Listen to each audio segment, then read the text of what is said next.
How to share your Spotify profile to Facebook Messenger. Hello guys, in today's video I'm gonna show you how to share your Spotify profile to Facebook Messenger easy and fast. All what you have to do is go to Spotify right here and now go to the top corner right here and click on this wheel.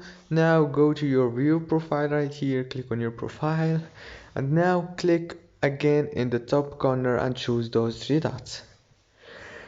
Now click share and here is the messenger option. Click on it and your profile will be shared easy and fast. If this video was helpful, please don't forget to like and subscribe, and thank you so much for watching this video until the end. See you in the next one. Thank you so much.